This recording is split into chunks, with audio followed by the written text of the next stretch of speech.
An Angel's Lament, a Warhammer Court of Thorns and Roses crossover. Read by me. So, what happens now? Sanguinius looked up from the still untouched meal he had been served and towards Rhysand, who was still standing away from the dinner table and looking out into the night sky. The angel didn't answer right away, instead only letting that question hang in the air for both the Fae and the Primarch to ruminate on. The father of the Blood Angels looked back down at his food with a grimace. As a son of the Emperor of Mankind, Sanguinius did not need to eat, though even if he was struck by any sort of hunger, the food before him would only taste like ash in his mouth. "That all depends, Rhysand," the angel finally said in a voice that was laced with firmness and comfort. "On how things go between the courts and Rebute, I mean." There wasn't any immediate response from the Fae, though his posture did stiffen a bit. The Primarch hated this, he truly did. When he and his sons arrived on this world, he was at first only wanted to bring it to heel under his father's rule as quickly as possible. But when they arrived on the world, even the father of the Blood Angels himself was taken aback by the beauty of this place. Much like his brother Fulgrim, Sanguinius had something of an eye for beauty, though he focused more on his duty than perfection. Beautiful skies, shimmering rivers, and an air thick with what some would call magic. When the Blood Angels encountered both the humans, they stared in awe, as all like them before had done, even cheering them as saviors as they marched through their settlements. They told the Emperor's warriors of the Abhumans, who were the true power of the planet, the Fae, as they were called, and in turn the angel swore that these creatures would be brought to heel swiftly. It didn't take long for the Mechanicum to punch a hole through the veil between worlds, allowing the Primarch and his sons to march into the Hidden Kingdom. Naturally, this army of armored giants did not go unnoticed by the respective courts, who quickly gathered their forces and faced the unknown army. The Night Court had taken point and went to face these giants, with Rhysand leading the charge. But when he saw the angel descend from on high, he thought this was some sort of wayward Fae lord leading a forgotten court to their homeland. Sanguinius was not like Angron, or Russ, or Conrad. He could see reason, even if it was with Xenos. He introduced himself to the Lord of the Court of the Night, and wished to parley with him, though he did stress the fact that he and his sons were more than capable of and willing to fight the Fae if need be. Seeing the giants and their strange weapons that they carried, Rhysand thought it would be best to speak with the stranger on equal terms. After hours of trading words, a tentative peace was struck for the time being. But it was evident now that peace was really a distraction. "They won't agree to terms," Rhys insisted before muttering, "They can't even fucking agree with each other." "Oh, I don't doubt my brother," Sanguinius said with a small laugh. "If words were like swords, then he would make Jagatai envious with his mastery.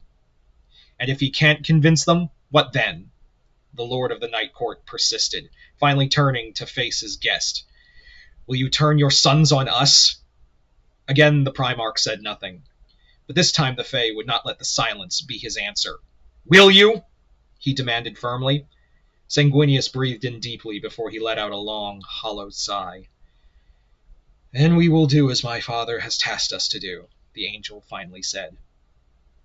There was a weight within Rhysand's body that seemed to fall upon his soul. He dreaded that answer, but he knew that was the only one that Sanguinius could give. After their initial meeting, the court had decided that the Night Court should be the angel and his warriors' hosts during their stay in their realm, until they could decide a better way to handle these invaders. In that time, Rhysand and Feyre had opened their home to the angel, though that level of generosity was more on his mate's behalf than him. She even mentioned that the Primarch's remarkable beauty reminded her of someone she once knew, or at least who she thought she knew. In their time together, the Primarch and the High Lord had struck up a friendship of sorts. However, that friendship became strained when the Angel's brothers, Rabute Gilliman and Rogel Dorn, along with their legions, arrived to assist in what they called an exchange of power between the courts and the Imperium of Man. If all goes well, then you all have nothing to fear, Rhysand, the Angel assured as he rose from his seat. You mean, if we comply, that is, the High Lord corrected, with restrained fury in his tone. Rhysand, please, Sanguinius tried to reason. If you come to terms with us, you can, what, live in chains? Or under the threat of your blade? The High Lord cut off. There are no good dictatorships, Sanguinius. He wasn't wrong. The Primarch knew that the Master of Mankind's plans for humanity did not involve beings such as the Fae. The Great Crusade had no time for the howls of Xenos defiance. Rhysand should have been happy that it was him he was speaking to and not the War Master, who would have already laid him low at this point. We will fight you, the Lord of the Night Court stated. By every god, I swear, we will fight you until our last breath. Another sigh escaped the Father of the Blood Angel's lips. Rhysand's proclamation was a hollow one at best at this point. By now, most of the courts had bent the knee to Gilliman's terms, and those who hadn't faced the fury of the Sons of Dorn. Even as the Angel and the Fae spoke, the Blood Angels were already mobilizing across the Night Court's lands to bring it in line the moment the order of war was given. This war for independence that the High Lord had proclaimed had already lost. And yet, despite this victory, the Lord of the 8th Legion took no pride in this. Do what you must, my friend, he finally replied. So, there you go. Yeah.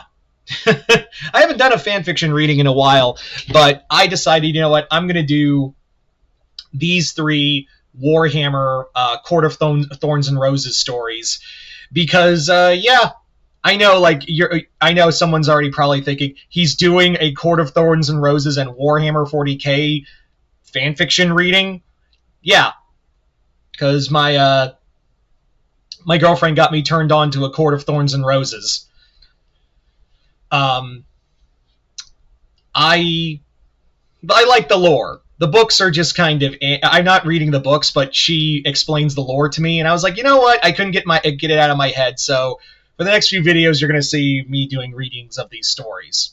So yeah, just comment below, let me know what you guys thought of them. Other than that, I hope you all enjoyed this. I'm Mr. Multiverse. I'll see you next time in the Multiverse.